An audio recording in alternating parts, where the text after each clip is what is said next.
Today is the 400th episode of the Morning Night Live. Now, I really had some big plans. I was going to have some guests and all this stuff, and I just completely failed. So you're going to get me, and I got home late today, so I don't have a lot of prep, but I do have a lot of articles I could choose from, and I guess I'm going to do that. But, you know, the most important thing about today, the very most important thing about the day is that, guess it's over, call it a day. Sorry it had to end this way.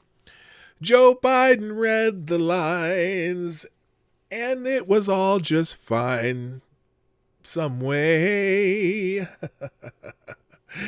Yes, it's over. Thank God. Play the intro. Ladies and gentlemen, coming to you live from the Lucky Dog studio in a hidden location somewhere in the upper Midwest of the United States of America, it's a brother making his own way, but with all the wrong opinions.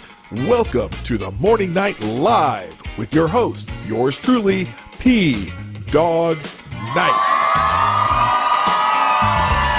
And stop the music. Good morning, everybody. Welcome to the Morning Night Live. It's me, your host, Marty, a.k.a. PDawg Knight on the internet. Welcome back to the PDawg Knight Channel. It is the 21st of August, 2020, FFS, and it's Friday. Yay! It's Friday! Which we're all happy about Friday usually, and it is also the 400th episode of the Morning Night Live. Now, when I started doing this, about a year and a half ago, I didn't even fathom that I could do 400 episodes. And man, this time's gone by fast. I mean, in probably, let's see, I got about 20 weeks until my 500th episode. And it's been a lot of fun. I gotta be honest with you. All the people who come back are just a hoot. You guys in the chat, and then some of you don't always make it to the show, but you leave comments in the comment section, and I just really appreciate it, and I'm glad that some of you have been here for since the first episode and are still here. I mean, that's awesome because Johnny Hellcat and Hate Camel pop in quite a bit, and it's a little bit humbling, but it's also just straight up fun. And I appreciate a couple of you already. Congratulations to me in the chat. You can teach Randy Monkey and Scribe a thing about singing. Yeah, well, I started out as a music major in college. I was a voice major, in fact. I usually sang more classical style music than I do on this show. Sometimes I just do some goofy stuff here. But anyway, so yes, I have the capability of singing. In fact, I've been in several musical theater productions and 2 professional operas. Okay, back when I was a lot younger, and that was kind of interesting. Doing the opera thing, that was kind of cool. And I just had bit parts, but it was a lot of fun. It was weird though, because you sing through the whole thing. And then you're in the chorus too. When you have a bit part, you're in the chorus. So it was a lot of fun though. And it's something I do. Anyway, let's say good morning to everybody. I don't have a plan today. I thought, do I do a call-in show? Do I have my guest? Well, my guests aren't showing. So I might have to do a special show tomorrow. So here's a programming note. There's a very strong chance that I will be doing a show tomorrow morning. So just watch your notifications. And what it may be, and now if I do this, it will be taking a very big chance, because I had planned to have 2 or 3 of my college friends come on the show. Now, the reason that is difficult or challenging or possibly dangerous, my college friends know where all the bodies are buried, so to speak. And so it's going to be tough reining them in, telling stories about, me because I don't need to be, I was a little crazy in college, and they will, but so were they. So it'll be a balance if I can get them to do it. In fact, it'd be I'm not even positive they know that I do this show. I've sent them links to it before, but I don't know if they've ever watched it. But I guarantee you, if that happens, it will be entertaining. Let's just put it that way. Anyway, let's say good morning to everyone in the chat. First in the chat today was Zero the Hero, who gets the bell, and it didn't work. What the hell? What the hell's going on? No, that's the phone. I don't want that. I want the bell. There we go. There's for Zero the Hero. Also, good morning, Aloysius Fudpucker, Avocados Diabli, Cindy Rochelle, Grillin' Pirate Pete, Straight Sith Mail, Cynical Lindsay, Big Assassin 80, RVA, Dar, good morning, Grillin' Pirate Pete also. Oh, I said Grillin' Pirate Pete already. Good morning, Renee Mayette, Mike Savage, Blarg, John Smith. How's Pocahontas doing? Anyway, Attack Alpaca, Black Hebrew Israelite. That's right. Donatello Slap a Fellow. Man, a whole bunch of people. Y'all are here early. This is awesome. Hey, Larry, what's up? Rod Line, what's happening? D.I. Freighter Roger, Tyler F. Let's see. Cynical Lindsay. Who haven't I said hi to yet down here? Stabba Scarborough. Oh, here's a new name. Hypnagogic Monk. What a cool name. And maybe you've been here before, maybe you haven't, but welcome. I'm glad you're here. That's if you're not, and by the way, if you're here and you haven't subscribed to the channel, make sure you hit the subscribe button. Also, click the bell so you get notifications, or you can follow me on Twitter, mine's Gab or Parler, where I put out my own notifications. Good morning, Mr. Hugh. Good morning to Rydeos. And let's see, who am I missing here? Amy in Connecticut. Good morning. Pissed Off Shih Tzu. And that's a good start. I think I got everybody who's in the chat. And if you like what we do during the show, hit the like button at some point. I will remind you at the end. And super chats and are through the PDawg link right there, or there's an actual link to it in the description down below. Because for some reason my bot hasn't been working lately. Let me check to make sure I have it on. Because usually, of course, my internet's going really slow. Usually, I have the notifications just pop up in the chat, so you know where to go. Oh, and share the stream, please. Thank you already to I think Cindy Rochelle and Cynical Lindsay, and Tyler F. Or no, Tyler F. hasn't done it, but Tyler always retweets. Thank you for putting the stream out on. I think it's Tyler F. did, and Renee Mann for retweeting the show. Also, Grillin' Pirate Pete, thank you for doing that. I really, really appreciate it. So, okay, my internet issues are still not going away. So the big thing yesterday, obviously, was the last day of the Democratic National live stream. As I was at the little bit I watched, usually listen to work from at home now. Oh, okay, cool. That's cool. Good morning. Oh, good morning, John Connor. And Unholy Reaper, welcome back. Nice to see your name in the chat also. All right, so this Democratic National live stream. You know what it felt like to me? Because how many of you remember, and I'm sure a bunch of you do, how many of you remember the Jerry Lewis Muscular Dystrophy Labor Day Telethon? I know a bunch of you probably remember that. It was a staple. I mean, when I was a kid, that was the big thing. You're always looking forward to Labor Day and the Jerry Lewis Labor Day Telethon. They bring on a lot of Good Morning Purple Pill perspective too. They bring on a whole bunch of just entertainers, and they do this giant telethon, and it's kind of interesting because I think the reason Jerry Lewis started doing this is because, if you're not familiar with Jerry Lewis, he's a comedian from the 50s, 60s, 70s, and very big name at the time. And I think I can't remember when he passed, it was sometime in the late 80s. But he had this telethon, 3-day telethon over the Labor Day weekend. 3 days telethon. And they'd bring in all these stars and all this stuff, right? And it was interesting to watch, and so everyone looked forward to it because sometimes they would have some really big stars, and sometimes they'd just have weird acts because they had to fill. Was it 3 days? Was the whole Labor Day week? It was like the whole weekend, and they had to fill all this time. And so you'd be watching this telethon, and the big acts always came on during prime time. So he'd bring on Sammy Davis Jr. at 7 o'clock, and Frank Sinatra would pop in at 7:45 and do a song, and you know, Dolly Parton would show up and she'd do something, you know, during those hours. Those hours, that's when the big celebrities would come on. However, he passed in 2007. He lived that long, did he? Wow, I didn't know he passed that long. Good morning, Aaron Meredith, too. Good morning, Disney XD. Yes. Wait, is that the whole name? Okay, I'm just going to call you Disney, but the name is Disney XD, yes, or Disney Junior, no. Oh, I see. VSAP.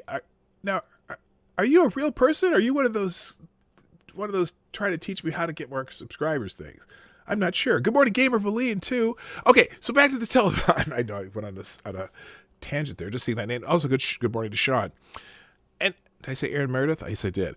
Okay, so you're watching the Jerry Lewis telethon, and all the big stars are from 7 to 10. Was it only, maybe it was just 24 hours. I don't know. The big stars were on in the evening. But they had to fill the entire show for like 2 days or whatever, how long the telethon went on, right? So the funnest thing is like you'd be out and you'd get up, you'd stay up really late to see all the weird acts, like from like 1 o'clock in the morning to 4 in the morning. Because they would literally go all night long, right? And so, you know, you kind of get the weird acts and the ones that really weren't that good. Well, that's what the Democratic National live stream was like. It was like the 1 to 4 slot on the Jerry Lewis Labor Day telethon. It was just so weird. And so is my camera bouncing up down kind of? Yes, or is that me? I don't know. Anyway, so it was just and it was about as entertaining as the bad acts. You know, they might have a dog act at 3 in the morning, and then they have some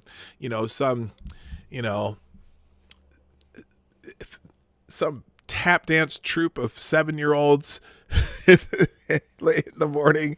And it was just like, you know, and also the local TV stations would also do a simultaneous telethon. And so sometimes they would go to the local stations and you'd have the local acts too.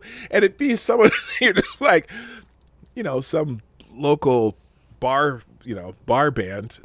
It was just fantastic. Anyway. Yeah, the plate spinners, you know, Big Assassin 80, there you go. They'd have a plate spinning act and, you know, circus acts. And it was just, and that's, by the way, I do have my cup of Reparations coffee here in the official 2020 FFS mug. Why is my microphone close? In the official 2020, for fuck's sake, mug, you can get on PDawgKnight.live. That's how you can support the show. Or you can just do super chats. I don't know what happened to my bots. But anyway, Democratic National Committee. Here's what I'm going to do. Because I don't have this planned out as well as I plan to have it planned out for my 400th episode, I'm just going to read my favorite aggregator from the Ace of Spades blog, JJ Sefton. No, I don't have a cough. I always have a cough. I cough year round. By the way, that is very good. Take a simultaneous sip. Okay. So I'm just going to... Good morning. Pat, what's up? What's up, my man? All right. I'm going to read JJ Sefton's introduction to the aggregation, because sometimes they're very funny. And I kind of thought, what little I've read of this is very appropriate. Good morning, Selected Boy. Yeah, boy. All right. So here it is. Here's JJ Sefton's take. I'll put it on the screen even. Good morning, kids. The weekend is here, and mercifully, the toxic waste train wreck that was the Democratic National, well, I'll say live stream, that's what I want to call it, was put out of our misery, only to perhaps reappear in our nightmares as DNC Chair Wraith Tom Perez wishes upon Trump and all of us. Understanding fun, well, such leftist institutions as Birkenau and Coloma, I don't even know what he's saying here. The prospect of losing this election is what keeps me up at nights.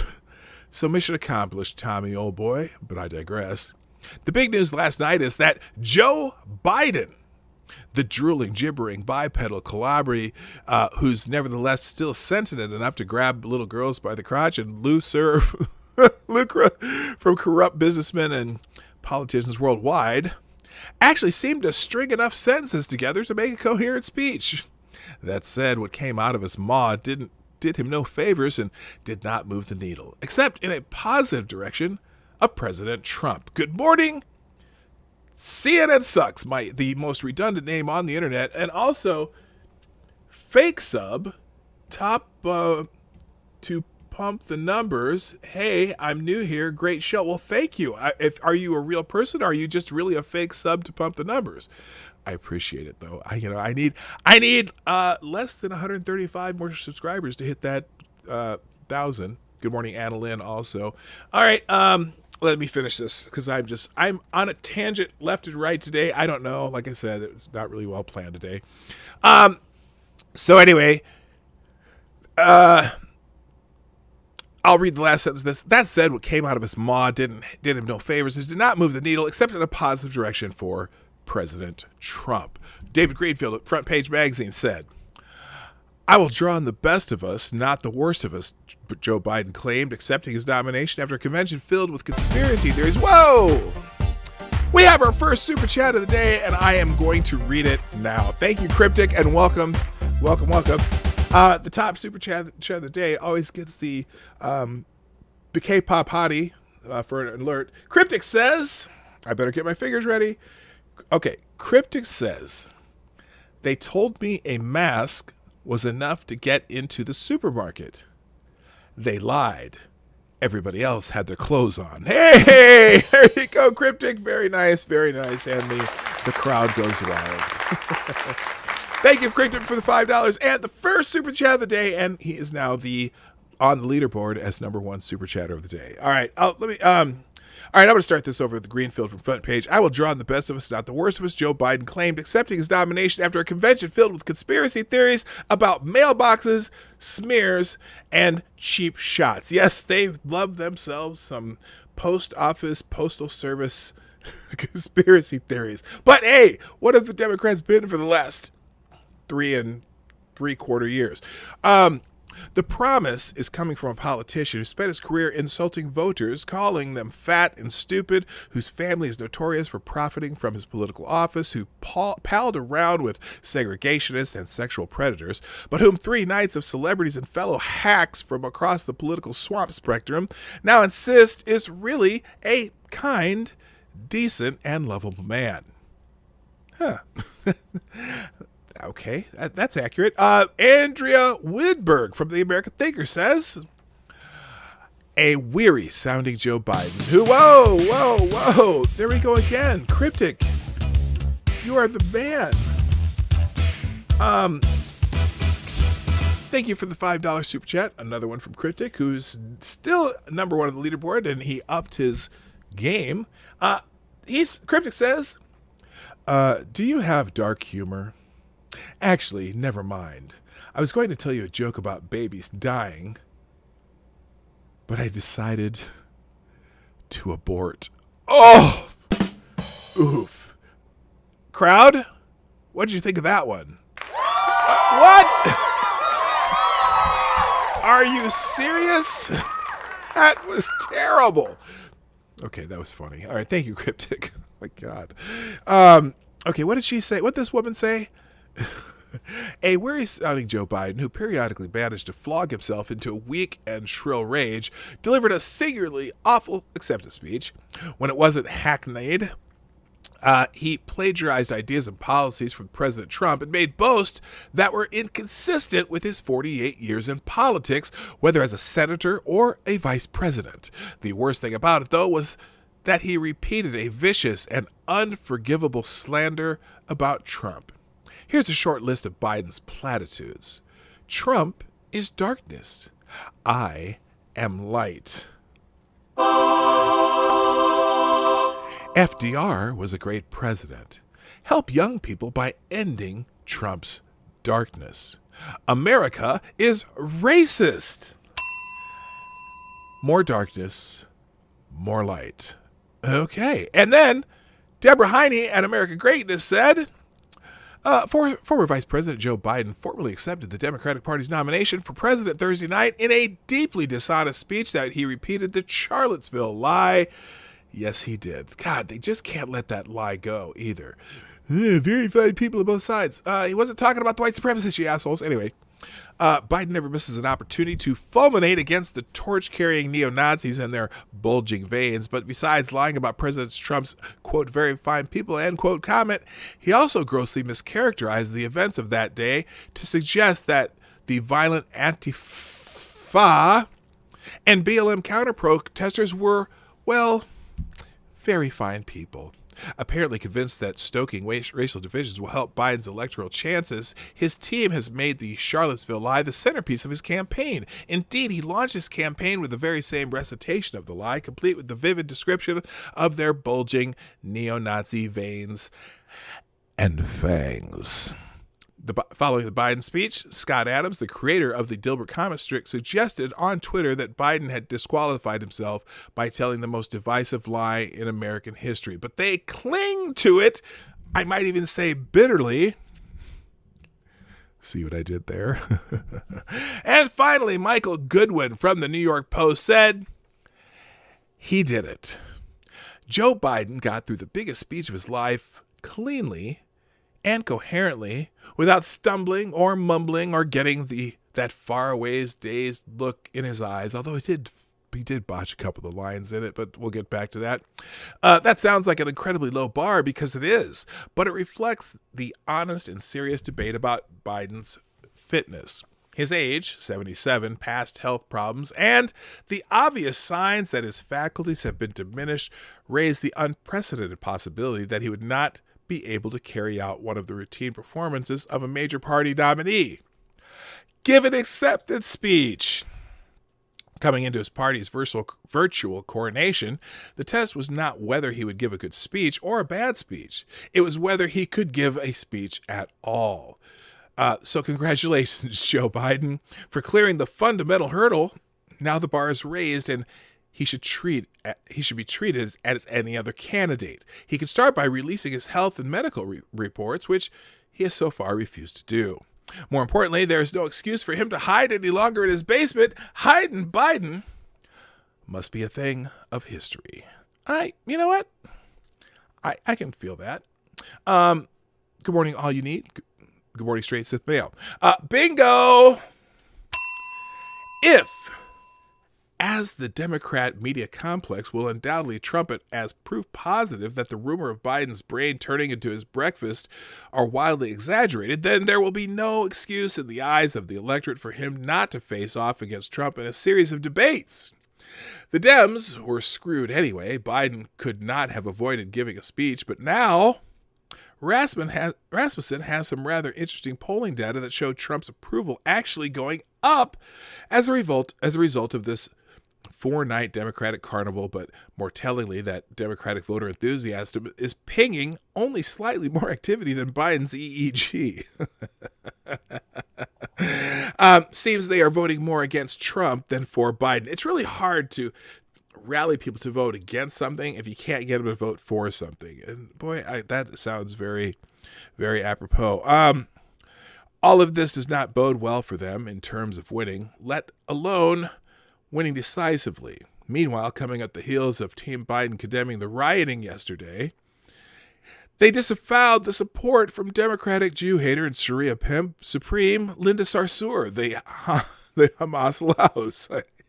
He has a colorful way of saying things. As I alluded to in the previous column, the up-and-coming Young Turks want to let their freak flags fly while the old guard are trying to keep the revolution on the down low. And the former ain't digging that at all. Robert Spencer delves into the mixed messaging. The mixing of the message here is likely to result of a careful consideration on the part of Democratic strategists. The most popular figure in the party today is not Joe Biden, and damn sure not Kamala Harris. Kamala, excuse me, I better say it right because they get really upset when you say it wrong. Good morning, C-Tron and Mr. Hugh. Not Kamala Harris. To the dismay of Democratic leaders who prefer their Marxism a bit more subtly presented, it's still Bernie Sanders. Well, he has the most enthusiastic support. Anyway, Bernie is the only presidential candidate on the left who inspires enthusiasm and passion that remotely approaches Donald Trump levels. Even though he is nearly 80 and suffered a heart attack in the past year, he is the standard bearer of the youthful and vigorous wing of the party. The young, hate-filled, anti-American far left wing, the candidate of Ilhan Omar, Rashida Tlaib, and Alexandra Ocasio-Cortez, the candidate of Antifa and Black Lives Matter. Hello, Bim Jim. Sanders and his followers love Linda Sarsour.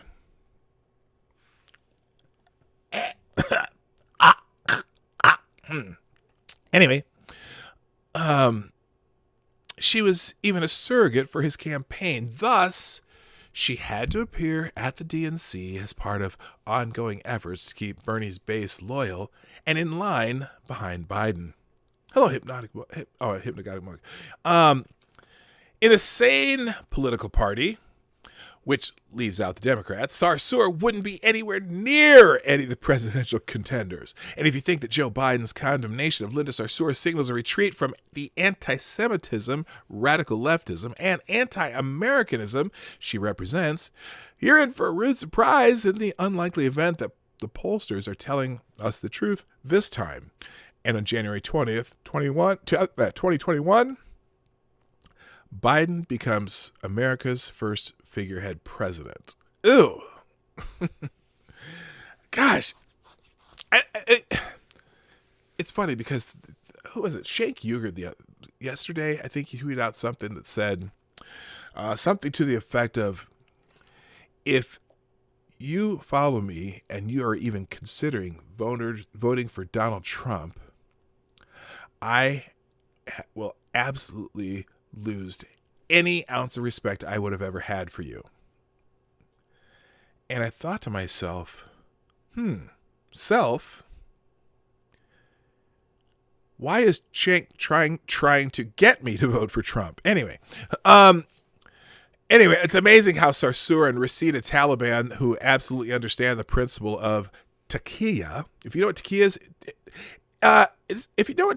is, put a 1 in the chat. If you don't know what taqiyya is, put a 2 in the chat, because I want to know if I need to explain this term or not. But anyway, understand the principles of taqiyya. Still can't see that the Democratic Party establishment and their media cohorts have been doing the socialist atheist version of it for decades and are doing it right now with Biden and Sanders. More importantly, the hard left base doesn't seem to grasp this either. Thank goodness. Somewhat related to this was the this is weird. Oh, there's quite a few twos. Oh, we got the most patriotic donation in the history of the planet. Thank you, Gamer Valine. Yes, with Hacksaw Jim Duggan. For 1776, thank you, Gamer Valine. 2 pieces of sage advice I'll never forget. Never treat a woman like an object. It hates that.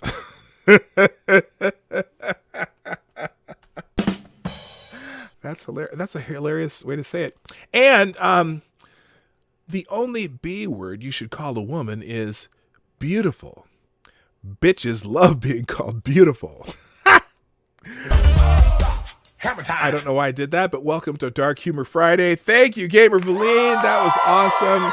And I appreciate the 1776. And you are now the new leader on the Super Chat leaderboard. So there you go. Super Chat link is down the whatchamacallit down there.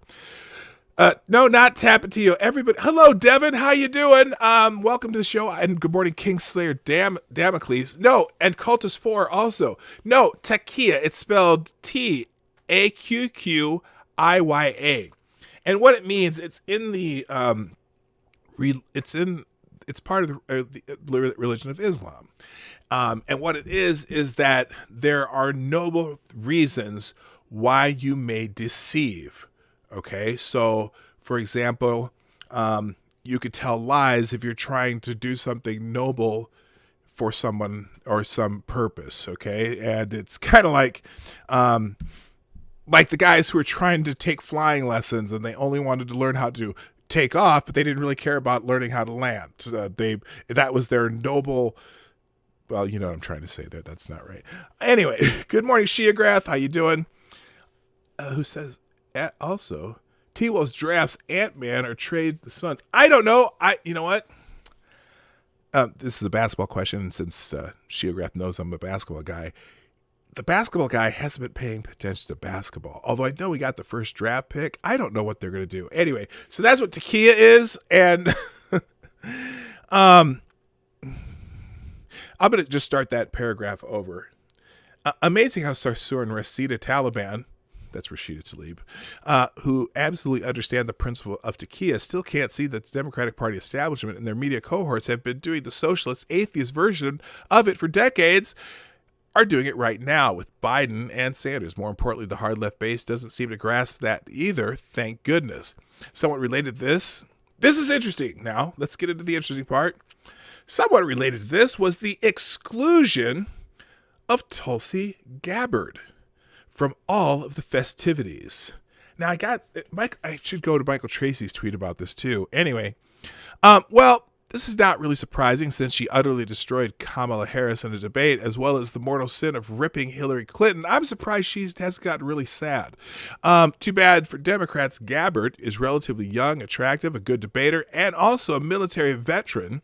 In essence, despite her being a liberal, it's a safe bet she's not a raging leftist. Although when push comes to shove, she will vote in lockstep with whatever Democrats' madness is put in front of her. She would have been a formidable contender and, in essence, a Takia candidate to win over the vaunted independents and moderates.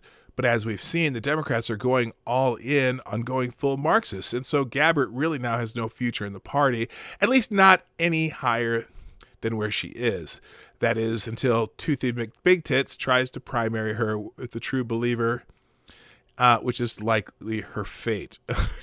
I'm sorry, I forgot he calls her Toothy McBigtits. Yeah, that'd be Alexandria Ocasio-Cortez. Yeah, it's interesting. So somebody the other day, who was it this morning? I want to say like Mark Dice or somebody. Now let me find I have to find this now because the reply that I did was important. What was it? Mark Dice said something about so he tweets out, the Democratic Party hates you, Tulsi Gabbard. Time to come aboard the Trump train, Tulsi. A lot of people really misunderstand Tulsi Gabbard.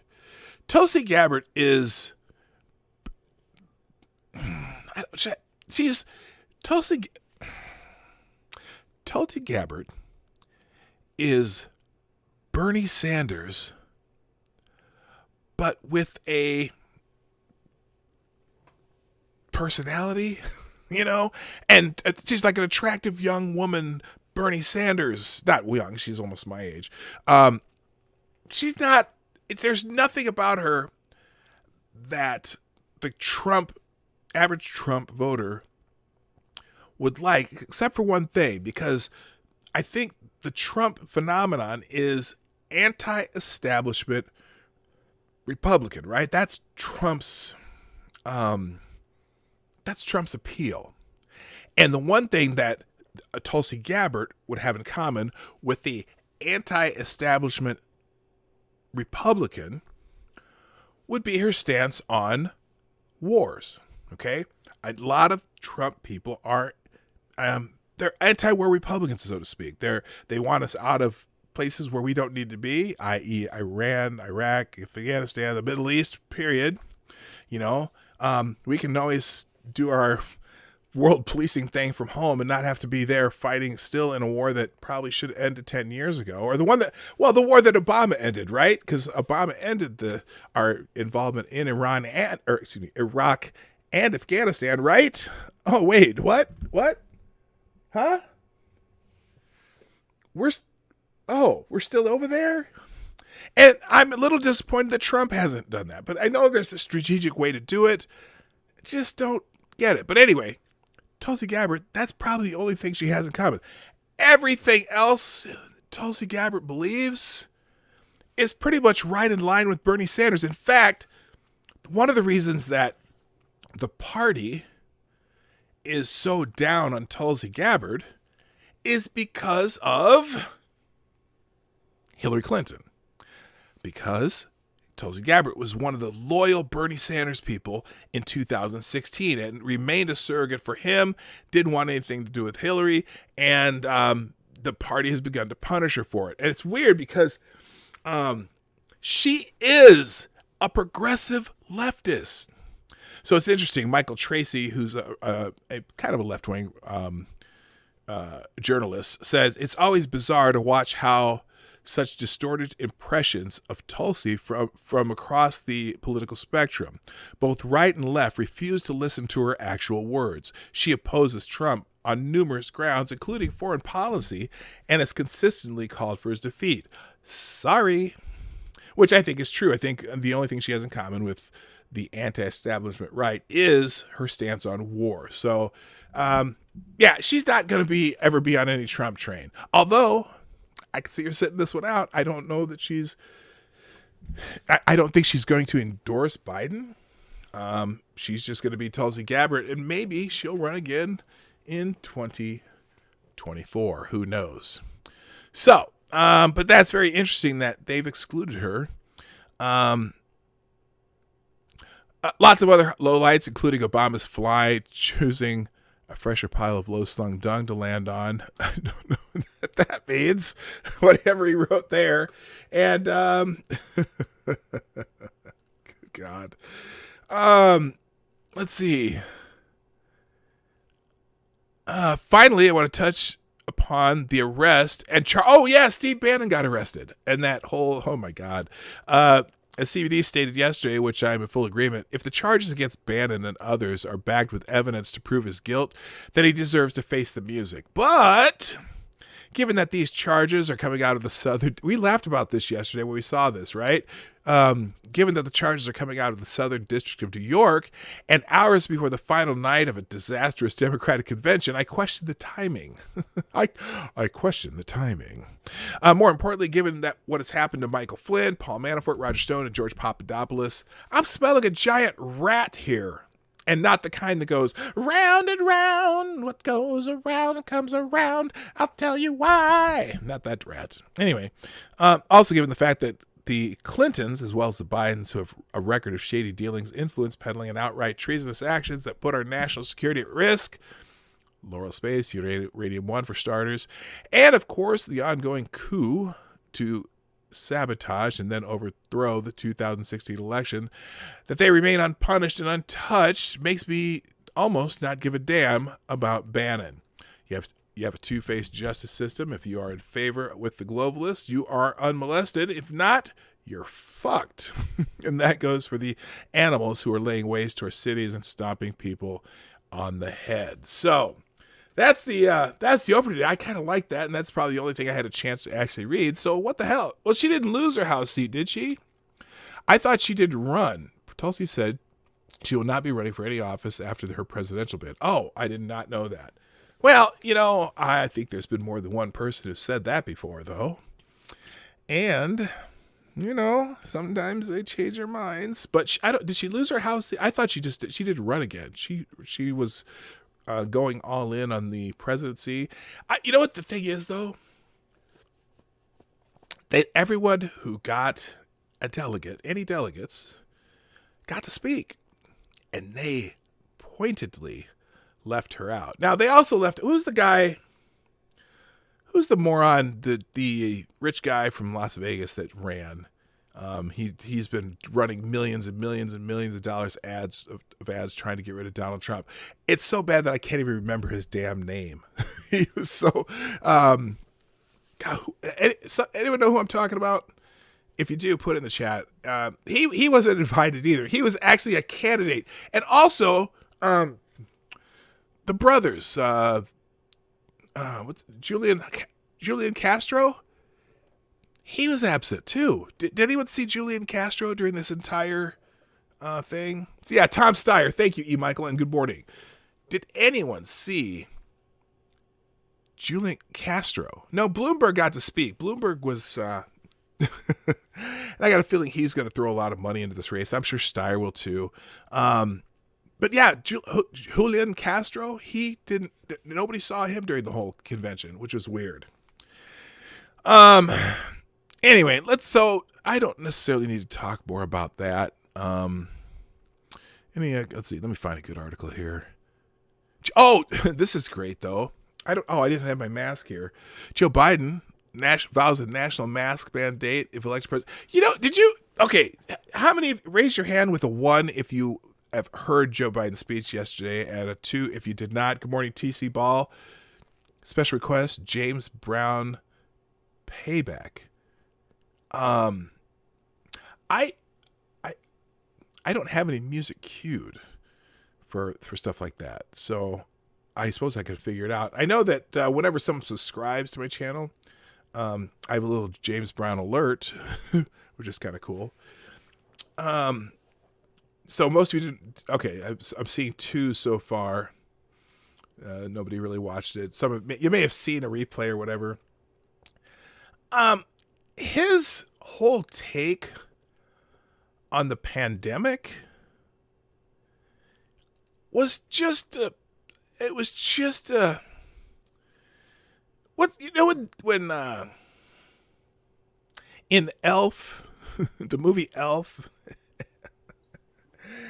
and the elf guy says something, you're just something full of lies. It was just that. There were so many lies that Biden told that were just, but they're kind of half truths that kind of are, myths of legend, like the Charlottesville thing. He called neo-Nazis and Ku Klux Klan members very fine people. No. In fact, he clarified that in the same, like 2 sentences later, what he was talking about. He wasn't talking about the dickheads with the tiki torches and polo shirts. Even that part. So he's telling the story of Charlottesville, right? And he's talking about how neo-Nazis and Klansmen were coming out of the bushes with torches, yada, yada, yada. Well, that wasn't exactly how it went. I mean, the dickheads with the tiki torches and polo shirts, they didn't come sneaking out of the bushes and like, oh, rah, here we are, we're going to burn down your city. No, they had a march with tiki torches. Not like, they weren't out there with pitchforks and torches. And they had their stupid little thing the night before the thing. The thing, the thing, right? Before they were going to take down the statue. But the narrative of Charlottesville is, that these neo-Nazis and Klansmen or whatever came there and then started attacking the counter-protesters, right? And that's not what happened. I mean, regardless of what you think of the dickheads who carried the tiki torches and polo shirts, they didn't attack anybody. They had their rally for the statue, and there was some of the dickheads with the tiki torches and polo shirts were there, but there was also a bunch of people local and there were ancestors of the person who the statue they're going to take down. One guy he was an actual ancestor of the guy they were going to take down. And then when their rally was over, instead of just letting them disperse and go in different directions, the local police forced them to go in one direction, right into the people who were protesting them. And a bunch of the people who were protesting them began, not the peaceful protesters, but the ones who were there to stir up shit, started attacking them as they were trying to file them out. So the police, first of all, pushed them all together, and then scuffles hung out, and then there became fights and stuff. And the one dude with the car, I don't even remember what his deal was, but he got scared and rode into the crowd and whatever. That's the whole story. But they make it sound like, okay, well, all these neo-Nazis and Klans were hiding in the bushes and there were protesters. They came out and started attacking the protesters. Blah, blah, blah, blah.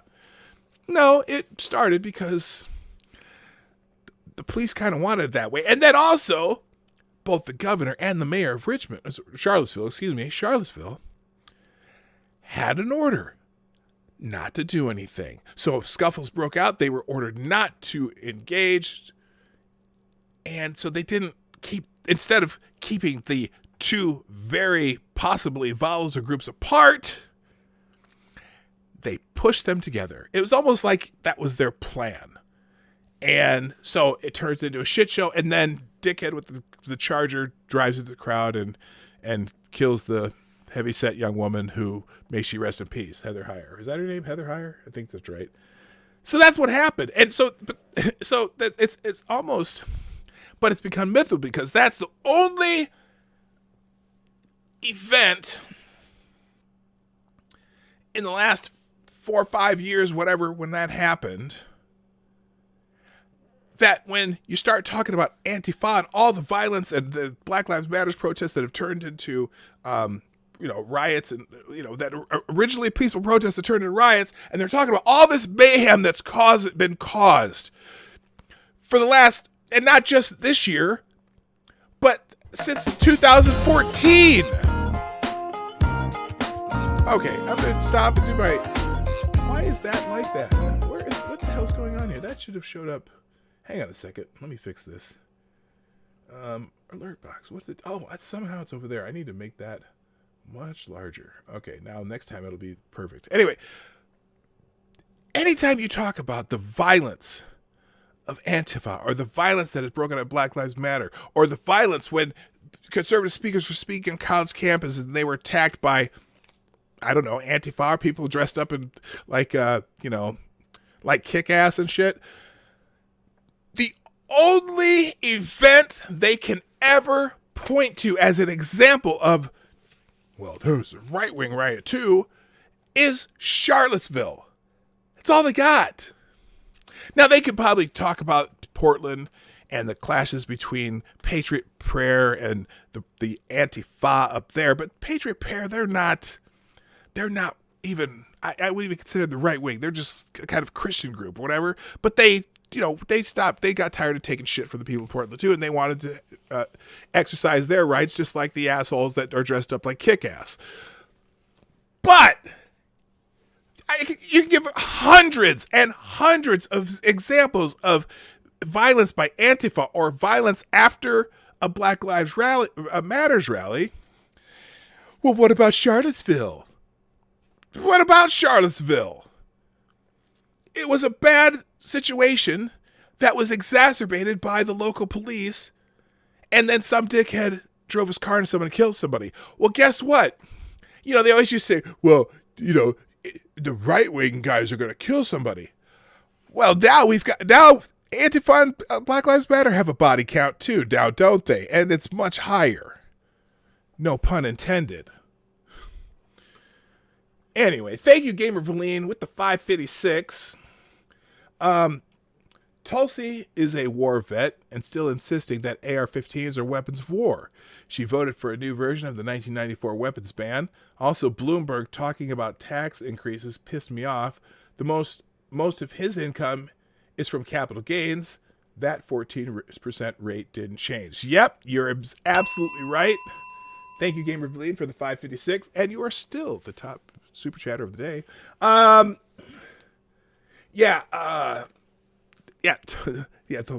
AR-15s as weapons of war. No, it is not. It's not an M16. Is it what's the current military issue rifle? I can't remember. It was an M16 when I went through OCS, or not OCS, PLC. I went through a platoon leaders course when I was in college for the Marines, but we were shooting M16s back then. I can't remember what it is now. Is it the M4? Anyway, not that important. Portland solution: truck drivers need to stop driving into Portland, Chicago, New York, etc. Their lives are in danger. Yeah, I don't. These cities better figure it out soon. They better figure it out soon. Anyway, Joe Biden. Back to Joe Biden. He vows a national mask mandate if elected president. Well, that would come in handy in January 2021. Yeah, the M4, that's right. And the M27, yeah, that's true too. Okay, Joe Biden vowed to implement a national mask mandate during the Democratic National Convention nomination acceptance speech on Thursday. We'll have a national mandate to wear a mask, Joe Biden. It shouldn't be, but those are brave words. Joe Biden, it shouldn't be, but those are brave words, according to somebody. Biden linked wearing a mask to being patriotic. Fuck you. Last week, Biden called for mask wearing while Americans are outside. Well, that's a brilliant idea. What if I'm not within 50 feet of anybody? Should I wear a mask, Joe? Huh, Joe? He said, let's institute a mask mandate nationwide. There's a whole big problem with that too. There just is. Hello, Tales of Gore. I didn't see you walk in. Welcome to the show. And also Slapper360. He's like, every single American should be wearing a mask when they're outside for the next 3 months at a minimum. Biden said, wait a minute. Now, there's also a theme that during the Democratic National live stream that Donald Trump wasn't listening to the scientists. He hasn't done a damn thing for this pandemic.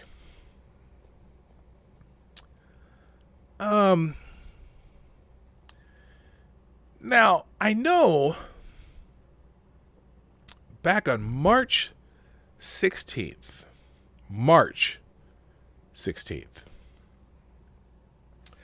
Dr. Anthony Fauci and Dr. Deborah Birx both presented a plan regarding the coronavirus pandemic. Does any of you remember the original plan? In the original plan that they presented that day, in fact, it had a kind of a catchy little catchphrase, right? And I believe that catchphrase was 15 days to slow the spread. Remember that?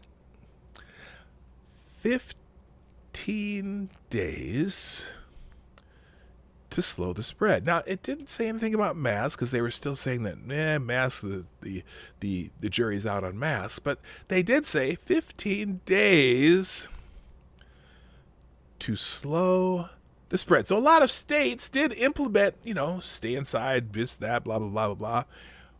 The date was, again, March 16th. What is the date today? What is the date today? Well, it is the 21st of August. And I'm pretty confident that the 15 days is up. And we're still doing this because you know what? And I do have one criticism. Well, I have many criticisms of the president, but most of them are style and semantics. But so I think the president's biggest mistake as far as the coronavirus pandemic has been to be not even to be too optimistic, but to overexpress his optimism. So when there was 15 cases and he said, we'll have it down to 0. That's just not knowing the nature of the beast, of the virus. And part of the reason that you don't know the nature of the virus is because the two experts who are standing on each side of him, Dr. Birx and Dr. Fauci, who everyone trusts. Well, everyone trusts Dr. Fauci. For some reason, people don't like Dr. Birx. I don't know. Maybe they're just sexists, especially on the left. They trust Fauci, but they don't trust Dr. Birx because she's too much of a sycophant, even though they're saying the same shit. Anyway, the two experts on each side of the president, who was his number 1 and number 2 advisors regarding the coronavirus pandemic, also didn't know what the hell was going on with this virus. They were giving their best assessments. They were giving their best recommendations, which the president followed at every turn until about a month ago when he finally started seeing, going, hey, this shit ain't working. What's going on here? But the idea that he did nothing is ludicrous. Anyway, enough about me. Should we talk about something else? By the way, we're going to do a little Q&A at the end of this show because we haven't done one of those in a while. So it's going to be Q&A. Get your questions. You can throw them when you throw them in the chat. But I'm going to ask you to do this. Don't put them in the chat yet because I don't want to scroll back. So think of questions you might want to throw into a Q&A, and we'll put them I'll do them. We're at the last 15 minutes of the show. We're going to do the Q&A via the chat. Here's 5 things you need to know about Night 4 of the Democratic National live stream if you didn't get to watch it yourself. And it was torture. I tried watching some of it last night. I just couldn't. I've been watching clips listening to clips while at work this morning.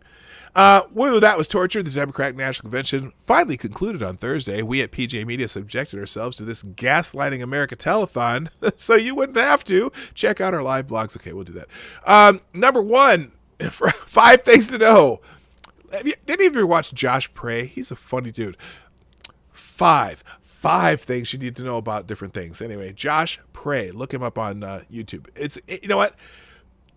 He's not political at all. He's just a funny dude, and he has short videos that kind of break up your day of all the bullshit, and that's why I like to watch Josh Prey. His name is Josh Prey. Anyway, number 1, was Joe Biden's speech racist? Democratic nominee Joe Biden delivered his acceptance speech at the end of the night, and his speech focused on the theme of choosing light over darkness. Uh-oh. I see where this is going. According to the logic of woke cancel culture, that theme seems rather suspect. Here's a selection of quotes. Oh, listen to this. This is Joe Biden. The current president has cloaked America in darkness for much too long. Too much anger, too much fear, too much division. Here and now, I give you my word. If you entrust me with the presidency, I will draw on the best of us, not the worst. I will be the ally of the light, not the darkies. Oh, not darkies. He said darkness. I'm sorry, I had a little slip there. For make no mistake, united we can and will overcome this season of darkies. I'm sorry, I did it again. Darkness in America. We will choose hope over fear, fact over fiction, fairness over privilege. Oh my God, that's some fucking buzzwords. May history be able to say that at the end of this chapter of American darkness, here he goes again, began here tonight as love and hope and light joined in the battle for the soul of a nation. Oh my God, you racist motherfucker. Oh. Biden even said light is more powerful than dark. Well, gosh, I got to stay out of the sun because I get really dark in the summer. Anyway, clearly Biden meant to contrast his supposedly hopeful vision with Trump's supposedly divisive and negative vision. But at a time when chief executive officers are rejecting the term chief as racist, perhaps Biden's theme is just a little bit problematic. Good morning, Check Your Logic. Linux recently abolished the terms blacklist and whitelist, even though King Charles II of England used the term blacklist to refer to a list of people who voted to execute Charles I in the English Civil War. This original meaning is not racist at all, and the idea of such a list goes back to at least the Roman Republic. But if the term blacklist is racist, is the darkness and light framing of Biden's speech any more innocent? Hell to the nizzo! Okay, that's my own editorial comment. On a more, sorry, I said that really loud too. On a serious note, Biden does not represent a hopeful America in contrast to Trump's supposedly more divisive America. The Democratic nominee shied away from embracing Bernie Sanders' radical policies during the 2020 primary, but after he won the nomination, he lurched to the left. You rang. In order to pick up Bernie supporters. Biden is just as divisive as Trump. Imagine if Trump told black voters, you ain't black, if they would even consider voting for someone else. And his voting history of lying about the car accident that tragically killed his wife raises serious questions about his much touted decency. His notorious gaffes just make the whole package even less appealing. Number 2, Hunter Biden. Do I even need to read this? Hunter is the black sheep of the family. Right into that from the darkness and light. Sure, there's the Burisma scandal in which Hunter Biden raked in the cash with a corrupt Ukrainian gas firm while his father pressured Ukraine's president to fire a prosecutor looking into Burisma. But Hunter also broke his promise to get off the board of a Chinese company that benefited from his father's soft hand on China during the South China Sea aggression. Then there's the paternity scandal in which Hunter cheated on his dead brother Beau's widow and produced a love child before going on to marry a woman 16 years his junior after a month after breaking up with his dead brother's widow. He did, I only heard Joe mention his son's name once. He mentioned all his other kids multiple times.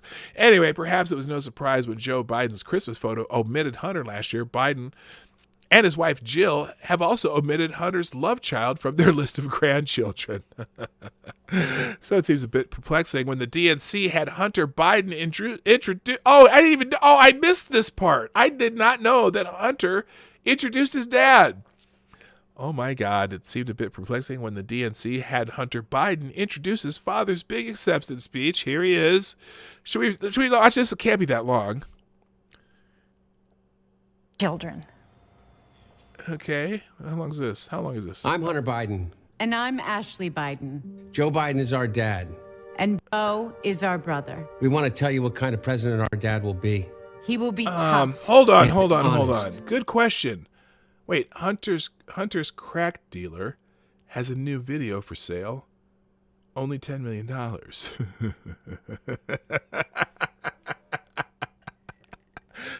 Very good, Bib Jim. Very good. All right. Okay. Yeah. Oh my gosh. Did they also? They talked about the dead brother a lot, Beau. Anyway, let's see. Caring and principled. He'll listen. He'll be there when you need him. Like when you need to get a deal in China? He'll tell you the truth even when you don't want to hear it. Like about his 3 college degrees and his first in his class in law school? Never let you down. Oh, never? And he might forget his pants, too. He'll be rock steady. Well, except when he needs help to stand. or if he has to make too long of a speech. The strongest shoulder you can ever lean on. Oh, well, he did tell Fat that they'd have a push-up contest, so maybe his shoulders are strong. Who knows? Beam with pride every time you succeed. Oh, yes. We'll make your grandkids feel that what they've got to say matters. Except for the love child in Arkansas. What the fuck? Oh.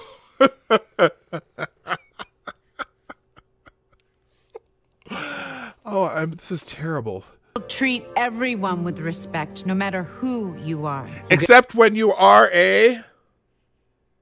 Wait a minute, which one? You're a lying dog-faced pony soldier.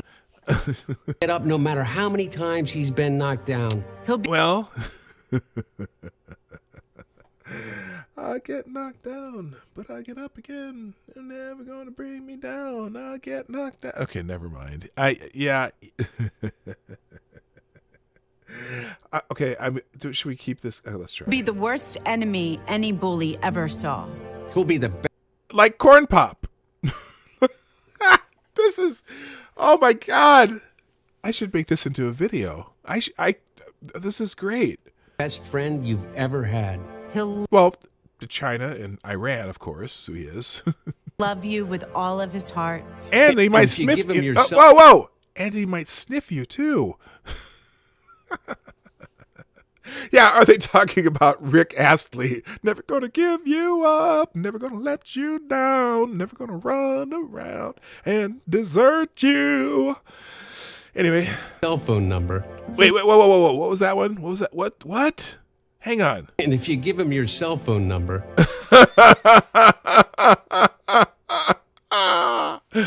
he'll probably leave you some pretty creepy messages. Hi, this is Joe Biden. Want to touch my leg hair? He's going to call it. how do What's he gonna call it? Jesus Christ. What is this? What is this? we know? Because he's been that way our whole lives. Oh my God, was he sniffing your friends when you were growing up too? Was he like low-key fondling them while you were taking pictures with your friends? My God. He's been a great father. Oh, except when he left you out of the Christmas photo. Oh my God. And we think he'll be a great president. If mommy brings the pudding every morning, I don't know. Bo isn't with us any longer. Yes, we know. But They made sure we know Bo wasn't with us any longer. Rest in peace, Bo Biden, by the way. Still He was the good kid. very much alive in our hearts. Okay. And we can still hear his strong voice, Just like it was yesterday. just like it was yesterday. In 2008 and 2012, he introduced our dad at those conventions. Yeah, because you mean the other two times he ran and lost. Sorry. And if he was here, we're pretty sure we'd know what he'd say. So before we show you a film about our dad's journey, we wanted to give Bo the last word. Okay, no, we're not. We're not going to give Lou the last word. Anyway, naturally, the Trump campaign launched a 7-figure digital ad focused on Hunter Biden and his father's corruption. By the way, there was some journalist on Twitter yesterday apoplectic over the fact that the Trump campaign bought the entire digital ad space in the Washington Post, on the Washington Post website yesterday. Every space of digital advertising in the Washington Post, the most anti-Trump newspaper in the country. If you went on the Washington Post website, all of the ads were Donald Trump. And some journalist was like just pissed off to no end, just talking about, Washington Post, you just sold your soul for, a pound of silver and bullshit like this. Oh my God, people were losing their fucking minds. It was amazing. Anyway, I'm going to skip how long's this? Let's see. Oh, this is only a minute. Let's see. Here's the Trump campaign's response to Joe Biden. All crumbled. I'm third generation. I've worked at a steel mill for a year and a half, and now the steel mill ain't even there. This is just the way of the world. China is an economic rival to the United States. It does export, it does manufacture, and yes, it takes American jobs. We want to see China rise. China this is is brutal. going to eat our lunch. Come on, man. I mean, they're not bad folks. I believe then, and I'm even more convinced now, that a rising China is an incredibly positive development. China has made remarkable strides. ABC News investigation this morning into Joe Biden's son Hunter and questions about money he made from foreign business dealings while his father was vice president. And did Joe Biden allow it? We're talking about millions of dollars in at least 2 countries. Did you talk about China or your deal with China? No. A 12-hour flight over? No, of course not.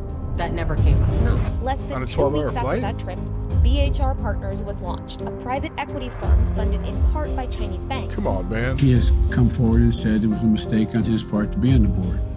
My son's business dealings. And he's still on the board. Not anything with everybody that he's talking about. What's your understanding of what your son was doing for an extraordinary amount of money? I don't know what he was doing. I know he was on the board. Hunter Biden holds an equity stake in a company that's taken over $1.5 billion in loans from the Chinese government. This is obviously an issue. What they said is China would prefer Joe Biden. China and Iran. China and Iran. China and Iran want to see Donald Trump's defeat, and they're looking for ways to make that happen. China's a great nation, and we should hope for the continued expansion. Growth in China is overwhelmingly in our interest. And there's much more to come. And now the steel mill ain't even there. Oh man, that's pretty brutal ad. Anyway, Julie Louis-Dreyfus thinks she's funny. This was so cringy. We'll play this one. You've probably seen it. So what did you think about Kamala Harris's speech last night? It was tremendous. I was so happy for her. I know, me too. She's fabulous. I cannot wait to see her debate our current vice president, Mika Pince. Or is it Paints? Oh my gosh, they're making fun of someone not being able to pronounce the name. Oh, some kind of weird foreign name? Yeah, not very American sounding. Yeah, that's what people are saying. Now, strongly. This is fucking hilarious, isn't it? Thank you, Andrew. And please I'm sorry, I was give my talking over the regards whole to the thing. gang. It was so bad. I will. They're right in the next room. Have a great night, Julia. Thank you so much. Okay. Good evening, America. I know, you just can't hold back, can you? She also tried to crack a few jokes about Trump's golf score. Text vote to 30330, 30330. That would be the president's golf score if he didn't cheat. Oh.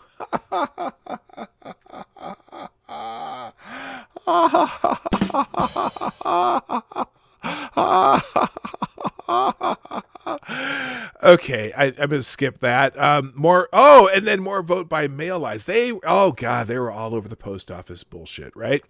So Night 4 included a long segment about voting by mail, with speakers suggesting that there are no legitimate concerns about it, even though they threw out 280,000 votes in Nevada, 90,000 in New York. They're redoing an entire election. Of a primary election. They're redoing an entire primary election in one city because of the fraudulent votes. Oh, but there'll be no problem with this whole voting by mail shit. Anyway, Night 4 included a long segment about voting by mail, with speakers suggesting that there are no legitimate concerns about it and acting as though Americans have no choice in the pandemic. Wait a minute! I thought masks could save lives. Comedian, quote unquote, she's the comedian that does the lip sync of Trump. She's just funny when she does it, but I think it's kind of played out. I mean, she does hundreds of videos of her doing lip syncing Trump. She did a lip sync of Trump warning about mail-in voting after the performance. Was it supposed to be funny? She claimed Donald Trump doesn't want any of us to vote because he knows he can't win fair and square.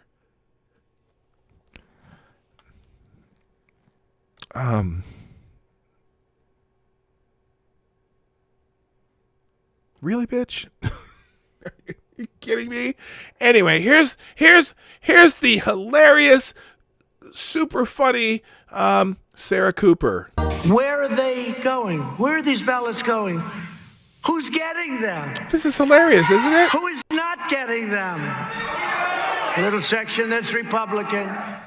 Will they be stolen from mailboxes as they get put in by the mailmen? This is hilarious. Will they be taken from the mailmen and the mailwomen? Will they be forged? Who is signing them? Who's signing them? What, are they signed at a kitchen table and sent in? Will they be counterfeited by groups inside our nation? Will they be counterfeited maybe by the millions by foreign powers? Let me put this in my own words. I've heard Donald Trump say some pretty unhinged things. Yeah, you know what? By the way, the hilarious comedy stylings of Sarah Cooper. Let's see what she said here. I've heard them over and over and over again. Yes, let's talk about New York and New Jersey and Nevada, where they're having huge problems with this. But you know what? I digress. But nothing is more dangerous to our democracy than his attacks on we don't have a democracy here. We have a representative republic. Mail-in voting during a pandemic. Oh my gosh! Is she related to Chris Cuomo? In the middle of a pandemic! In the middle of a pandemic! all these people in Home Depot and the grocery store and Walmart in the middle of a pandemic, but wait a minute. Didn't they? If they can go to Walmart and Home Depot and the grocery store in the middle of a pandemic, couldn't you control the number of people going in and out of the polling stations or whatever? Now, there is the one concern I understand a little bit is that a lot of times people who work at polling stations and the volunteers or whatever they are tend to be on the older side of things. I get that, but I thought that masks save lives. Hi, Katie. Did I say? I did say hi to you earlier. I could remember. Maybe not. I'm not sure. So if masks save lives and they're the be-all, end-all to slow the spread or lower the curve, or whatever the hell you want to talk about it, what in the middle of a pandemic doesn't matter because masks are the be-all, end-all. So just require masks in the polling stations. Fine. And then have someone, make people wipe down whatever they're doing. Figure it out. Thank you, Gamer Valine.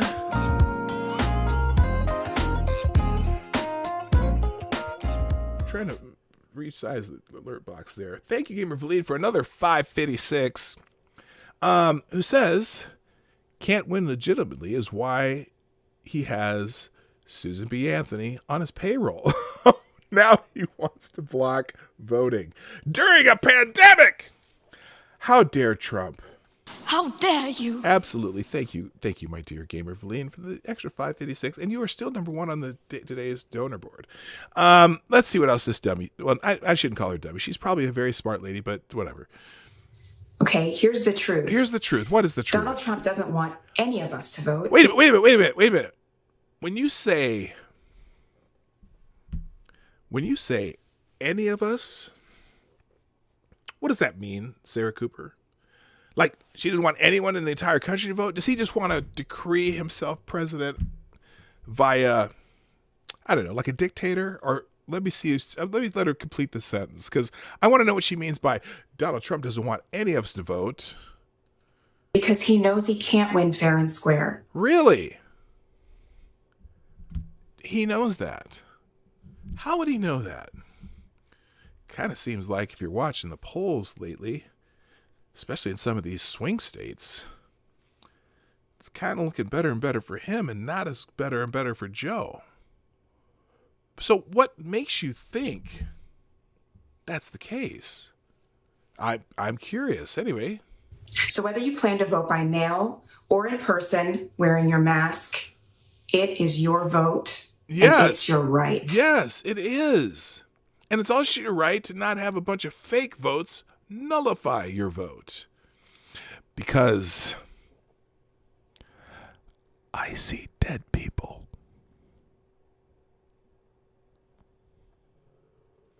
Thank you very much. Anyway, does she say anything else significant here? Don't let Donald Trump take that away from you. Well, no, that's just it. Go vote in person with your mask, right? Yes, Disney XTS, yes, or Disney Junior, no, VSAP. Okay. I'm glad you're still here. Anyway. Accurate, up-to-date voting information that you can trust. Text VOTE to 30330. Oh, so to get accurate voting information you can trust, you must send a text to the Biden campaign. Very good. Very good. Okay, enough about that shit. And now, I don't go to the polls anymore. The U.S. Postal Service does it for me, a Democrat identified as Seymour said. And now we're seeing our current president sabotage our right to vote, sabotage our democracy. A woman named Terry Charge. Yeah, this is their Postal Service bullshit right here. We demand a fair election. The year that I voted was 1974. Okay. 1967. I have not missed a general or a primary election in my 51-year voting history. Okay. Now, I don't go to the polls anymore. The U.S. Postal Service does it for me. Okay, so you put in an absentee ballot for a valid reason, and you apply for it and send it in. Yeah, and nothing changes. But let's see what they say. And now we're seeing our current president sabotage our right to vote, sabotage democracy by trying to undo the postal system. My father worked for the Postal Service for 30 years. My mother worked for that local post office for 10 years. And that job enabled her to feed her family. And hey, whoa. What does that have to do with anything? What does your family member working for the Postal Service way back when, because you said his father, and he's been voting for 50 years, and her, whatever, mother, whatever. What the fuck does that have to do with anything? You know what? The Postal Service has been downsizing for 20 years, thanks to email and internet and all this other shit that people don't use the post office as much anymore. But they still have the complete full infrastructure, so they've been trying to streamline things so they can have more efficient, whatever. And they've been hemorrhaging billions and billions of dollars for years and years, but what does that have to do with anything? Appalled at what the Republicans and the president... Oh, now the Republicans and the president are doing it. What are the Republicans doing? Did they have a vote? Did the Republican... Wait a minute. The House of Representatives is led by Democrats. So what exactly are the Republicans doing to the Postal Service right now? What exactly? It's the Republican. There's a House and a Senate. Republicans control the Senate. The Democrats control the House. What are Republicans doing to the post office? Nothing. I see nothing.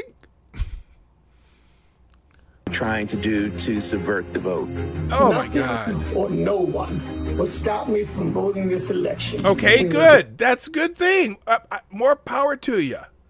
Our mail system, we need Joe Biden. What's Joe Biden? Well, I guess, and the other thing is, I got to tell you,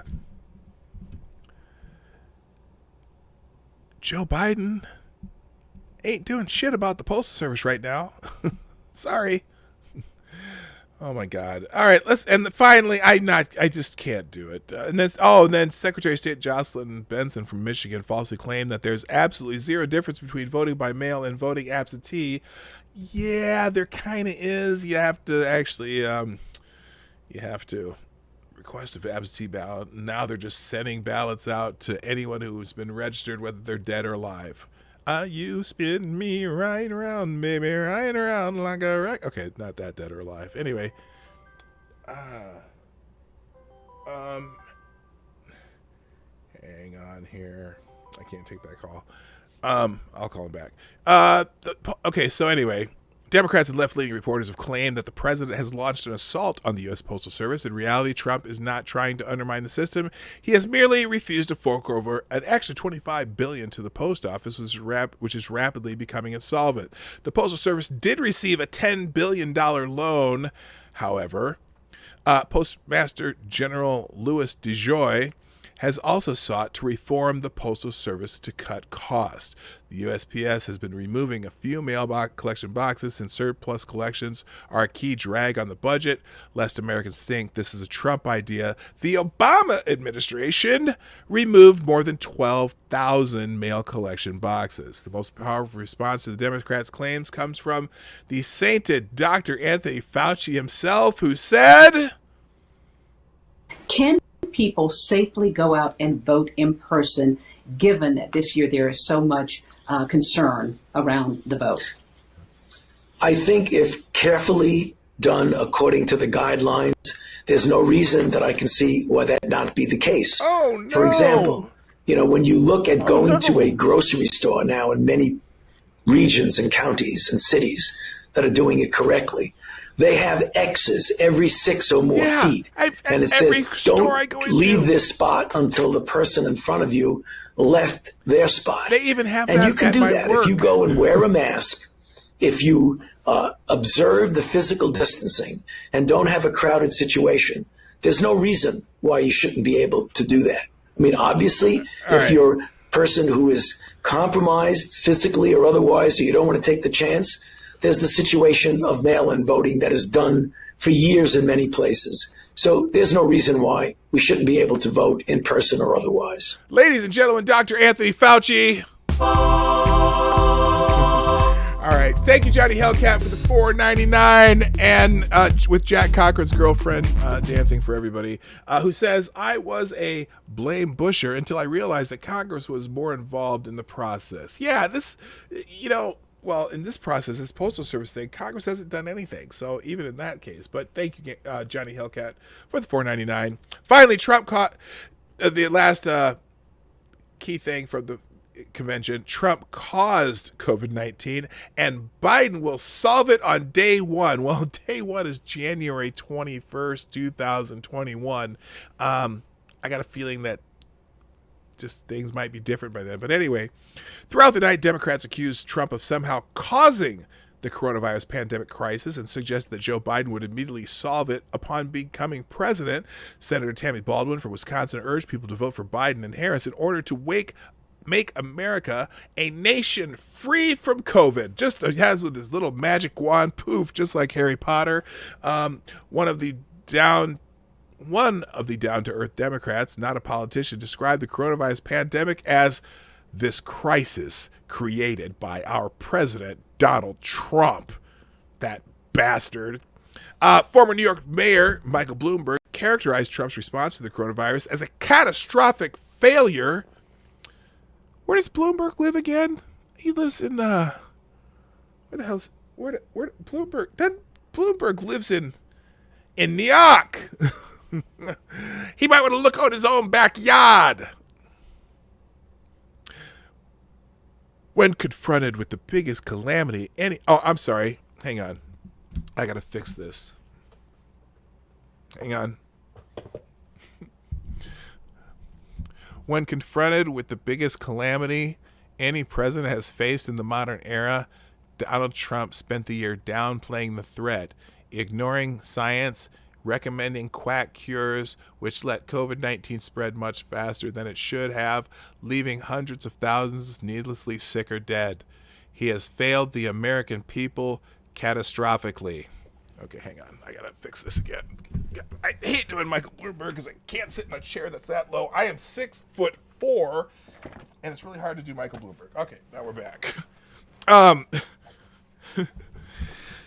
During a speech, Biden himself cited the numbers of Americans who have been affected and who died from COVID-19 as evidence of Trump's failure. He claimed it's not this bad in Canada or Europe or Japan or anywhere else in the world, even though America's per capita infection and death rates are not the highest in the world, and the reported numbers come from China and Iran are certainly undercounted.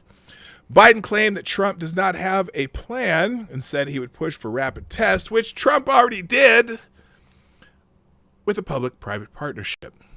Biden also promised, I'll protect America, defend us from every attack, seen and unseen, always, without exception, every time, except in Benghazi.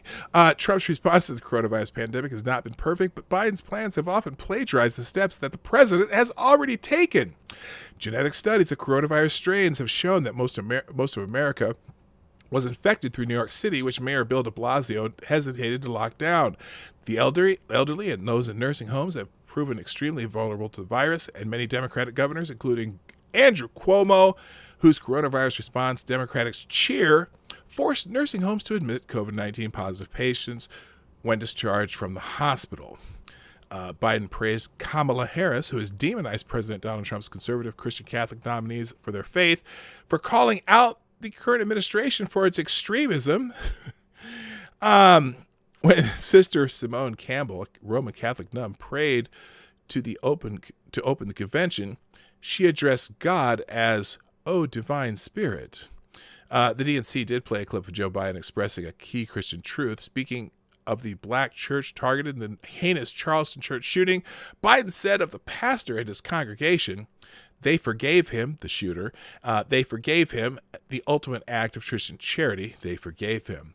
And then Yang, Buttigieg, and Booker, and Elizabeth Warren, and all of them just basically did all the cringeworthy shit that they do. So I'm not going to finish that. Anyway, plus I'm really behind schedule here today. Hey, we can do some question and answer if you kept questions handy.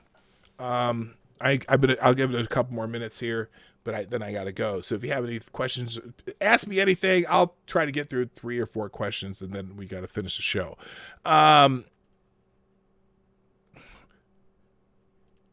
Oh, shoot. You know what? Maybe not. Hang on a second. We may have to do a Q&A another day. Let me just, because I have a couple things that I wanted I had bookmarked. Oh my gosh. We won't do the 5 myths about the postal crisis. But here's a good one. Here's what I'm gonna do. This one I'm gonna put the article in the chat. It's a political article about 5 myths about the postal crisis. If you're wondering, this is a pretty good article. We'll put that in there. And then what's the other one here? Oh, this is the other one I want to do. We're gonna do this one because it's fascinating. So at the DNC, and after this I'm gonna go. And hello, Midnight in Exile. At the DNC, apparently they used a woman who's been deported to attack Trump. She was deported, but the thing is, she was deported under Clinton and flagged again under Obama. So she's a repeat offender. This is fascinating. Here's an article here, and come on. That's working eventually. 5, 4, 3, 2, 1. Okay, here we go. So the DNC used a deported woman to attack Trump. She was deported under Clinton, flagged under Obama. The deported illegal alien that the Democratic National Convention used, that did that thing again. It's a sad story.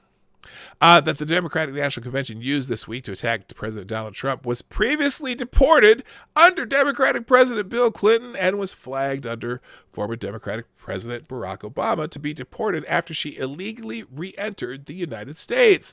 Alejandra Juarez first sneaked into the United States in 1998. She was caught at the border and deported back to Mexico. The Washington Times reported she quickly sneaked back into the U.S., a felony act, and remained in the shadows until a traffic stop in 2013 when she appeared on the radar of U.S. Immigration and Customs Enforcement. Experts said an Obama-era initiative expanding the use of local police fingerprint checks to aid deportations likely flagged Ms. Juarez for ICE, the Washington Times added. At that point, the Obama Homeland Security Department had a choice. It could have shown leniency, but instead reinstated her deportation order in 1998, putting her in the path to deportation that the Trump Homeland Security Department carried out in 2018. So this is going on over 20 years. She kept sneaking back in. Democrats used Alejandra Juarez's daughter, 11-year-old Estela Juarez, as a weapon against the president during the DNC this week when she read an emotional letter that tried to portray the president as a cold person who was ripping families apart.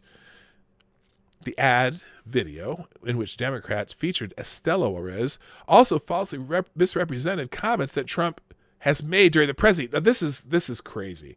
The video shows Trump making 4 comments on 4 separate occasions, and it makes it seem as though he was talking about illegal aliens. Here are the 4 comments. Number 1, we will begin moving them out day 1. Number 2, these aren't people. 3, I don't want them in our country. Number 4, they're animals.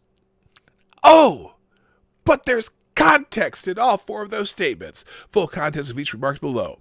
Trump said during a 2016 campaign event, according to federal data, there are at least 2 million, think of it, criminal aliens now inside our country. 2 million people, criminal aliens. We will begin moving them out day 1. Oh, he was talking about illegal aliens with criminal records. As soon as I take office, day one in joint operation with local, state, and federal law enforcement. The second one, Trump made his "these aren't people" remark in response to a comment from a sheriff at a White House roundtable event on May 16, 2018, who said, quote, there could be an MS-13 member I know about. If they don't reach a certain threshold, I cannot tell ICE about it. Trump responded by saying, we have people coming into the country trying to come in, and we're stopping a lot of them, but we're taking people out of the country. You won't believe how bad these people are. He's speaking of MS-13. He said, these aren't people, these are animals, and we're taking them out of the country at a level and a rate that's never happened before because of the weak laws. They come in fast. We get them, we release them, we get them again, we bring them out. It's crazy.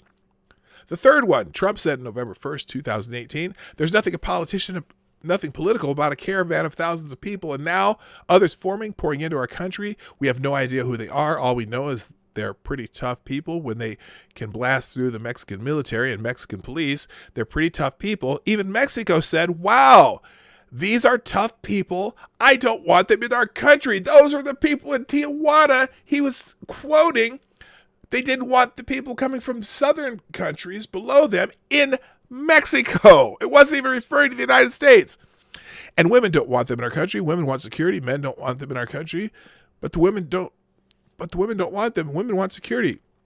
You look at what the women are looking for, blah, blah, blah, blah, blah. And then the last one, they're animals. Again, he was talking about MS-13. So that was all bullshit. Hey, gang, I gotta go. I'm sorry about the question and answer thing, but like I said, I may stream tomorrow, but would be a stream with a bunch of my college buddies. But it should be entertaining because they'll probably bring up some funny stories about me, and I'll bring up some funny stories about them if they get out of hand. So there you go. Ladies and gentlemen, thank you today for being here today on the Morning Night Live. I'm here Monday through Friday, 10 o'clock Eastern, 9 o'clock Central, 1500 GMT for people in other parts of the world who are so kind to watch the show. If you be so kind, make sure you hit the like button. Only 43 people, 29 likes. Hit the like button before you go on your way out the door. And share the stream if you can. Twitter, MindGabs, and Parler, or the share arrow down below. You can do it on your favorite social media. Finally, donations and super chats. Thank you for my super chatters today. Johnny Hellcat, Gamer Valine, and Cryptic. Thank you so much for your kindness and generous. Thank you and congratulations. Gamer Valine, the super chatter of the day. You can do super chats and donations in the Streamlabs link in the description down below. Also, there or by Venmo or Cash App are new options if you want to donate to the show. That's it for today, people. But and if you're watching on replay, put a comment in the comment section so I know you're here. All right, that's it. I gotta go. Thank you. My name is PDawg Knight, and I'm out of here. Have a great day. Bye-bye. Hey, this is PDawg Knight, and thank you for watching today on the PDawg Knight Channel. If you have an observation or remark you'd like to make about this video or my channel, I absolutely welcome you to write it in the comment section down below. I really look forward to hearing from you. And before you go, if you like what you saw but you're not already subscribed, please make sure you hit the subscribe button and definitely click that bell that pops up afterward so you'll be notified when I post new videos or when we go live. I broadcast my live show, The Morning Night Live, Monday through Friday at 10 a.m. Eastern, 9 o'clock Central. A special thank you to all supporters of this channel who share our videos on social media and who make donations through the Streamlabs link, which is also in the description down below. Thanks again, and until next time, I'm PDawg Knight, and I'm out of here.